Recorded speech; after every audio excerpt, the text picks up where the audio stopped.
La nuit était silencieuse, presque oppressante. Seul le bruit du réfrigérateur se faisait entendre dans l'appartement plongé dans la pénombre. J'étais assis dans le canapé du salon, fixant mon téléphone posé sur la table basse. L'écran était éteint, mais les mots de ce message résonnaient encore dans mon esprit, comme un écho impossible à ignorer. Toujours partante pour demain? Je ne peux pas arrêter de penser à hier soir. Je sentais mon cœur battre plus vite à chaque répétition de ces phrases dans ma tête. Qui avait écrit ça? Que signifiait ce hier soir? Pourquoi Élodie avait-elle répondu avec une excuse toute prête, comme si elle avait déjà anticipé la question? D'ordinaire, je n'étais pas du genre jaloux. Je n'avais jamais été un homme à douter sans raison, à chercher la petite bête ou à faire des scènes inutiles. Mais ce soir, quelque chose était différent. Ce n'était pas seulement ce message.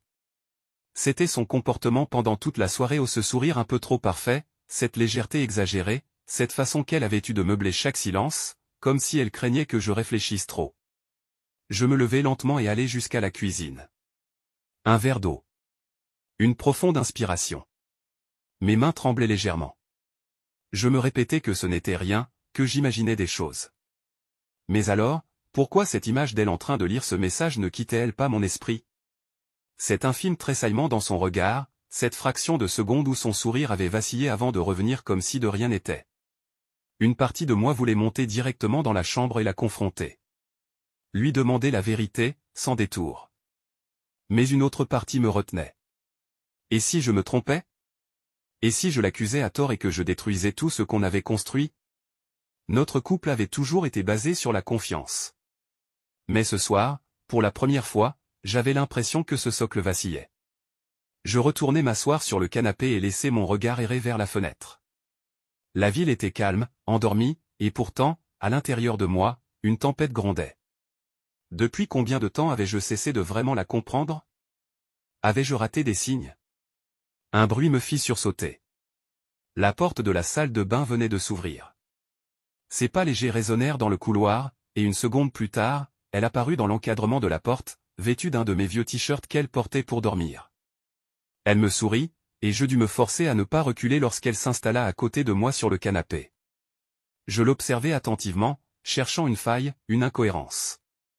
Mais elle paraissait si naturelle, si familière. C'était insupportable. Je lui posai une question banale, et elle répondit avec son sourire habituel, sans une once d'hésitation. Mais je savais déjà que je ne pouvais plus me contenter de ça.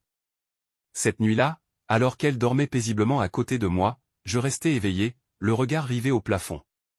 Ce message n'allait pas me laisser en paix. Je devais savoir. Sans faire de bruit, je me levai et sortis discrètement de la chambre. Dans le salon, son ordinateur était posé sur la table basse. J'hésitais. Fouiller dans ses affaires? Ce n'était pas moi. Mais ce soir, je ne pouvais pas me fier à ses mots. Je pris une inspiration et ouvris l'écran. Il n'était pas verrouillé. Je sentis mon cœur s'emballer lorsque le bureau apparut sous mes yeux. Je parcourus rapidement ses dossiers. Travail, photos, documents administratifs. Rien d'anormal. Jusqu'à ce que je tombe sur un dossier intitulé personnel. Ma gorge se serra. D'un clic, je l'ouvris. À première vue, ce n'étaient que des fichiers anodins. Mais en regardant de plus près, je remarquai des factures d'hôtel. Des noms qui ne me disaient rien. Hôtel Saint-Honoré, Paris 8e. Je plissai les yeux. La date. Hier. Mon souffle s'accéléra. D'autres documents. Des additions de restaurants luxueux, payés récemment. Trop récemment. Des sommes bien trop élevées pour un simple déjeuner entre collègues. Puis, un email attira mon attention. Un échange avec un certain Alex B. Alex? Elle m'avait déjà mentionné ce prénom. Un collègue, disait-elle. Rien de notable. Mais en voyant l'objet du message, mon sang se glaça. J'ai encore ton parfum sur moi. Impossible de penser à autre chose. Ma vision se brouilla. C'était donc ça. Un mensonge. Un secret qu'elle cachait habilement, un double jeu qu'elle menait depuis combien de temps? Je refermai l'ordinateur d'un geste sec. J'avais eu ma réponse. Mais ce n'était que le début. L'appartement était plongé dans un silence pesant, presque oppressant. J'étais assis sur le canapé, les coudes appuyés sur mes genoux, les yeux rivés sur l'écran noir de mon téléphone. Pourtant, les mots du message défilaient encore dans mon esprit, comme une litanie impossible à faire taire. Toujours partante pour demain? Je ne peux pas arrêter de penser à hier soir. Mes mains étaient moites, mon cœur battait trop vite. Qui avait écrit ça? Pourquoi? Et surtout, pourquoi Élodie avait-elle eu une excuse toute prête, comme si elle s'était déjà préparée à ce moment? D'ordinaire, je n'étais pas du genre à m'alarmer. J'avais toujours évité d'être ce type d'homme suspicieux, envahissant, qui doute de tout. Mais ce soir, quelque chose n'allait pas. Ce n'était pas seulement ce message. C'était toute la soirée. Son sourire trop parfait, son enthousiasme exagéré, cette manière qu'elle avait eue de meubler chaque silence, comme si elle craignait que je pense trop. J'inspirais profondément, essayant de me calmer. Peut-être que ce n'est rien. Peut-être que je m'emballe. Mais je revoyais sans cesse cette fraction de seconde où son visage avait changé en voyant le message, ce bref éclat d'inquiétude dans son regard avant qu'elle ne reprenne contenance. Un instant, j'envisageais de la réveiller, de la confronter immédiatement. Mais quelque chose m'en empêcha. Si je réagissais trop vite, elle pourrait tout nier. Elle était intelligente, habile avec les mots, et si elle avait vraiment un secret, elle trouverait une excuse. Alors j'ai décidé d'attendre. Quand elle s'est endormie, j'ai pris son ordinateur. Il était posé sur la table du salon, ouvert, écran encore allumé. Normalement, je n'aurais jamais osé violer sa vie privée. Mais ce soir, je n'étais plus sûr de rien. Le mot de passe s'afficha. J'hésitais. Puis, sans même y réfléchir, je tapais une phrase qu'elle utilisait souvent, le design est dans le détail. L'écran s'illumina immédiatement. Mon estomac se serra. Je commençais à fouiller. Dossier, mais, facture. Au début, rien d'anormal. Des photos de vacances, des documents de travail. Puis un dossier attira mon regard, personnel. J'ouvris. Mon sang se glaça. Des reçus d'hôtel. Hôtel Montparnasse, Paris 14e. La date? Hier. Je sentis mon souffle s'accélérer. D'autres documents. Des additions de restaurants que je ne connaissais pas, des montants bien trop élevés pour un simple déjeuner professionnel. Puis, un échange de mets attira mon attention. L'expéditeur, Benoît Monsieur un collègue.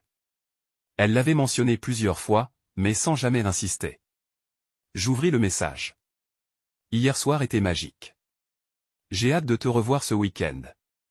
Le message de Benoît était court, mais il ne laissait aucun doute. La réponse d'Élodie fut pire encore. J'ai savouré chaque minute. Peux-tu confirmer la réservation pour samedi? Ma gorge se serra. Tout s'alignait. L'hôtel, le message, les dépenses. Il n'y avait plus de place pour le doute. Je restais figé un instant, sentant un mélange de rage et de douleur m'envahir. J'avais été aveugle. Je pris une clé USB dans le tiroir et sauvegardai les fichiers. Puis, lentement, je refermai l'ordinateur. Élodie dormait paisiblement dans la chambre, inconsciente du fait que son petit monde parfait était en train de s'effondrer. Je me recouchai à côté d'elle, fixant le plafond. Le sommeil ne vint pas. Je n'avais plus qu'une seule certitude, je devais savoir jusqu'où allait cette trahison. J'attendis l'aube. Puis, sans un bruit, j'enfilai une veste, pris mes clés de voiture et quittai l'appartement. La route jusqu'à l'hôtel fut un flou de pensées et d'émotions. Chaque feu rouge, chaque panneau que je voyais défiler semblait être une provocation. Quand je me garai sur le parking du Montparnasse Hôtel, mes mains tremblaient sur le volant. Mon regard se posa sur une voiture, garée dans un coin reculé du parking. La sienne. C'était comme un coup de poing dans l'estomac. J'éteignis le moteur et sortis de la voiture. L'air froid ne parvint pas à calmer le feu qui brûlait en moi. J'entrai dans l'hôtel sans hésiter. La réceptionniste leva les yeux vers moi, mais je ne lui laissai pas le temps de parler. J'appuyai sur le bouton de l'ascenseur, observant les chiffres défiler. Étage 6. Je marchais dans le couloir feutré, m'arrêtant devant la porte 612. C'était le numéro indiqué sur la facture. Je posai le poing contre la porte et frappai. 3 coups secs. Silence. Puis, des pas. La porte s'ouvrit lentement. Un homme se tenait devant moi. Grand, sûr de lui, une quarantaine d'années, son regard à peine surpris. Il portait un peignoir blanc, les cheveux encore humides. Benoît. Derrière lui, Élodie apparut. Elle aussi en peignoir. Ses yeux s'agrandirent en me voyant. Le silence dura une éternité. Puis elle murmura mon prénom, comme si elle ne pouvait pas croire que j'étais là. Benoît eut un petit sourire. Un sourire qui me donna envie de le frapper. « Je peux t'aider » demanda-t-il, faussement calme. Je serrai les poings. Et je sus que rien, plus jamais, ne serait comme avant. Quelque chose en moi explosa. La colère, la trahison, l'humiliation, tout se déversa en une seule vague brûlante. « Tu peux m'aider » Ma voix était basse, dangereusement calme, comme l'écho d'un orage prêt à éclater. « Oui, tu peux m'aider en m'expliquant ce que tu fais dans une chambre d'hôtel avec ma femme. » Élodie fit un pas en avant, les mains levées, comme si elle voulait m'apaiser. « Antoine, s'il te plaît, laisse-moi expliquer. » Expliquer? Un rire amer m'échappa, un son déformé par la douleur. M'expliquer quoi, exactement? Que pendant que je t'attendais à la maison, tu étais ici avec lui. Benoît, toujours vêtu de son peignoir d'hôtel, croisa les bras, visiblement amusé par la situation. Vous devriez peut-être discuter calmement, suggéra-t-il d'un ton détaché, comme si tout cela n'était qu'un léger désagrément. Sans réfléchir, je fis un pas vers lui, mes poings se serrant d'eux-mêmes. Ferme-la avant que je fasse quelque chose que je vais regretter. Élodie se plaça entre nous, sa voix tremblante montant d'un cran. Arrête, Antoine. Ça ne sert à rien. Ça ne sert à rien. Ma voix éclata enfin, emplissant le couloir étroit. Tu me trompes, tu me mens, et maintenant tu veux que je sois raisonnable? Ses yeux se remplirent de larmes, mais il était trop tard pour ça. Elle cherchait des mots, une justification, mais il n'y en avait pas. Benoît, lui, ne disait plus rien. Il nous observait, les bras croisés, comme un spectateur devant une scène de théâtre. J'inspirai profondément, mes doigts se desserrant lentement. Tu as tout détruit, Élodie, dis-je finalement, ma voix plus basse, plus brisée. Je fis demi-tour et quittai le couloir, laissant tout derrière moi. L'air glacial de la nuit me frappa au visage alors que je sortais de l'hôtel. J'avais la tête en feu, mes pensées tournaient en boucle, et chaque image de cette chambre venait frapper mon esprit comme un coup de marteau. Dans la voiture, mes mains tremblaient sur le volant. Je ne démarrai pas tout de suite. Au lieu de ça, je restais là, à fixer la rue sombre devant moi. C'est fini. Les mots sortirent à peine, un murmure rauque. Je ne sais pas combien de temps je restai ainsi, perdu entre la douleur et l'incrédulité, avant de finalement rentrer.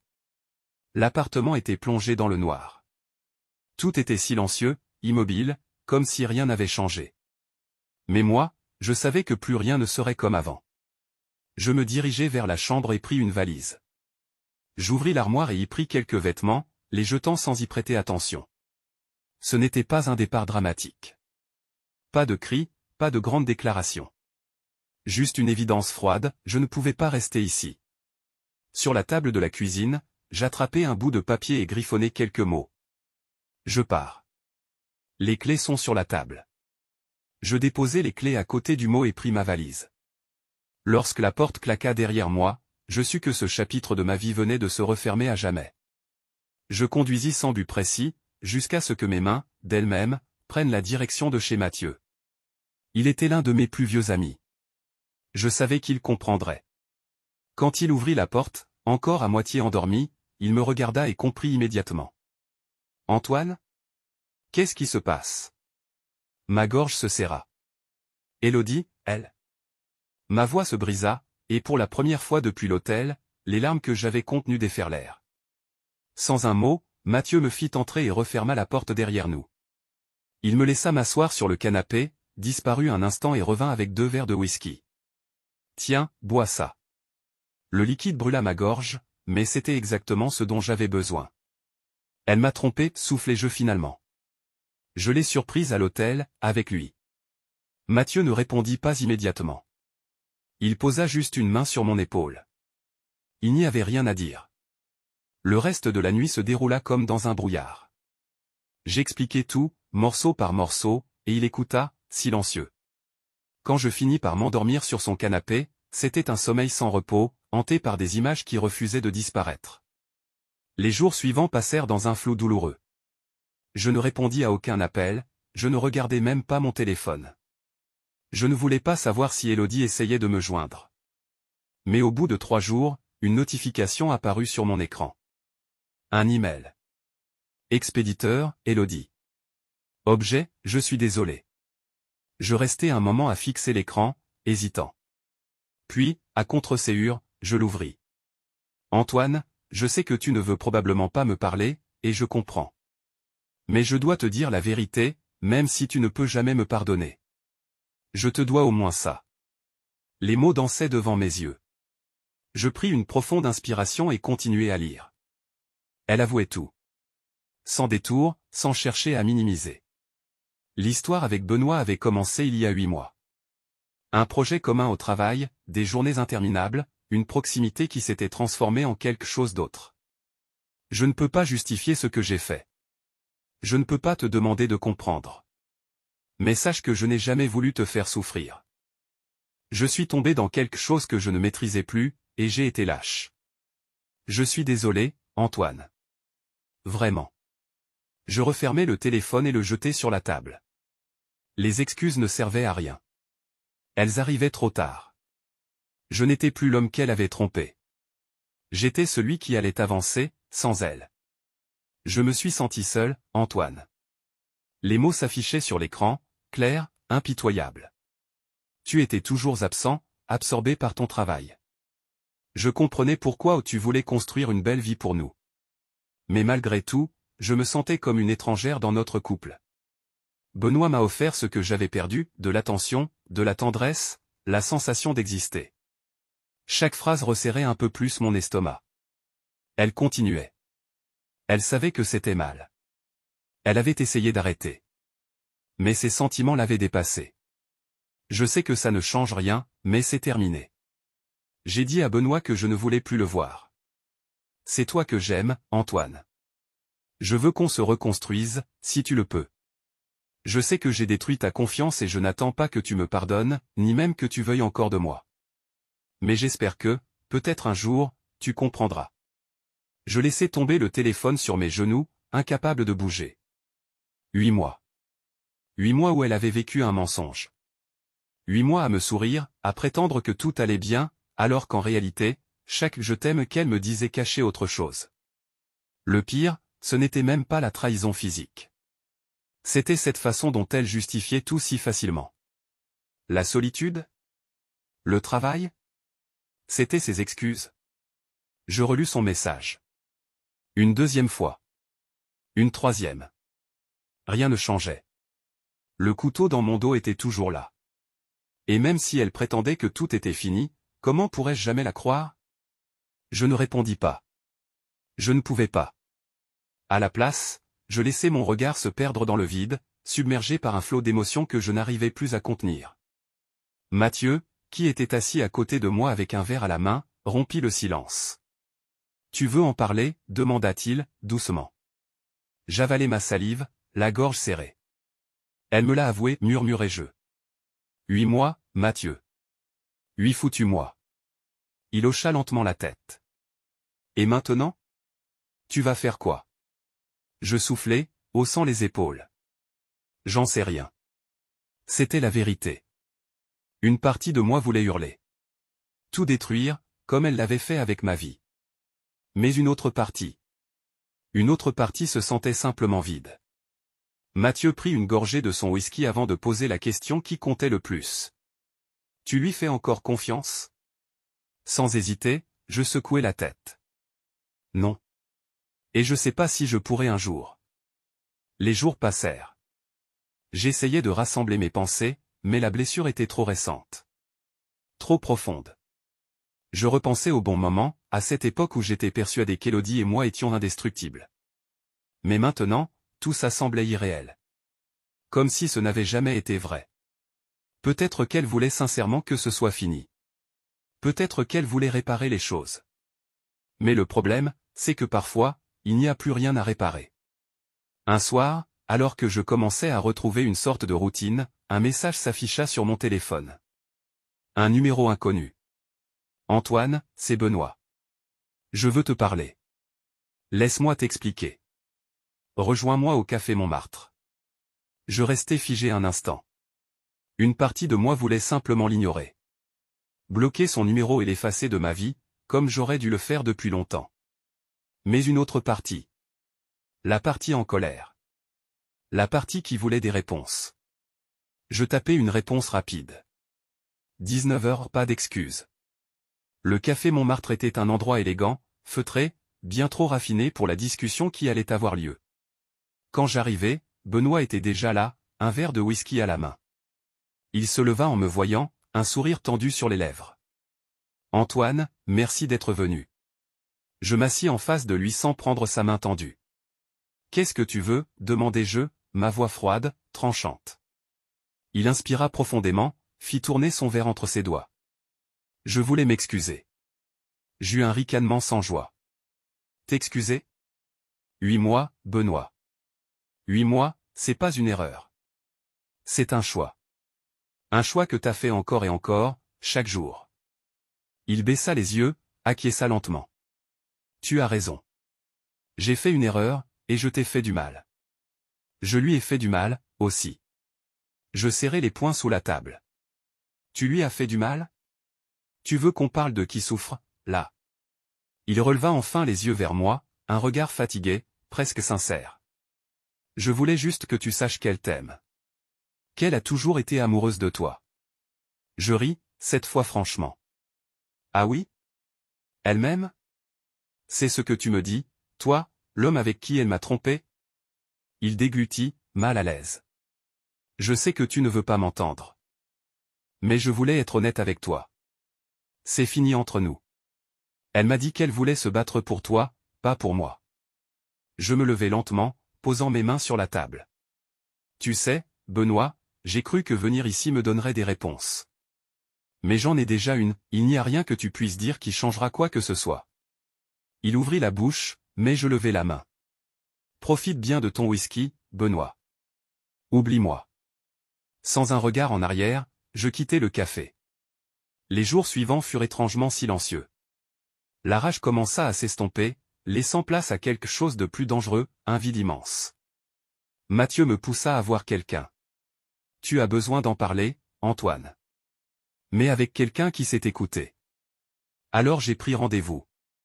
Une semaine plus tard, j'étais assis dans un bureau aux couleurs douces, face à une thérapeute du nom de Clara. Je lui racontais tout. Ma colère, ma douleur, mon incapacité à savoir comment avancer. Et petit à petit, les séances commencèrent à m'aider. Un jour, Clara me posa une question simple. « Qu'est-ce que vous voulez maintenant, pour vous-même » Je restai sans voix. Je n'avais jamais pensé à ça. J'avais été tellement absorbé par Élodie, par Benoît, par la trahison, que je ne m'étais jamais demandé ce que moi, je voulais. Alors j'ai pris du temps pour moi. Je repris la randonnée, quelque chose que j'aimais avant que la vie ne m'en détourne. Je retrouvai des vieux amis. Je repris la photographie. Et un jour, alors que j'étais dans les montagnes, appareil en main, je réalisai que pour la première fois depuis longtemps, je respirais librement. Le passé était derrière moi. L'avenir était à moi. Et je savais enfin où j'allais. Les mois passèrent, et avec eux, la douleur s'effaça peu à peu. Pas complètement, bien sûr. Certaines cicatrices ne disparaissent jamais vraiment. Mais un matin, alors que je marchais sur un sentier de montagne, appareil photo en main, je réalisai quelque chose, pour la première fois depuis longtemps, je n'étais plus en train de regarder en arrière. C'était fini. Pas seulement mon mariage, pas seulement la colère. C'était moi, l'homme que j'étais avant, celui qui s'était perdu quelque part entre l'amour, la trahison et la reconstruction. Et maintenant, j'étais libre. Mais c'est alors que mon téléphone vibra. Un numéro inconnu. Je fronçai les sourcils, hésitai un instant, puis décrochai. « Monsieur Durand ? Ici le commissariat du 8e arrondissement. Nous avons une affaire qui pourrait vous concerner. » Mon cœur s'arrêta un instant. « De quoi s'agit-il » demandai-je, ma voix plus dure que prévu. Un silence, puis la voix reprit. « C'est à propos de votre ex-femme, Élodie. Il faudrait que vous veniez. » Le vent soufflait sur les hauteurs, froid et mordant. Je regardais Paris au loin, le ciel s'assombrissant à l'horizon. C'était fini. Ou du moins, c'est ce que je croyais.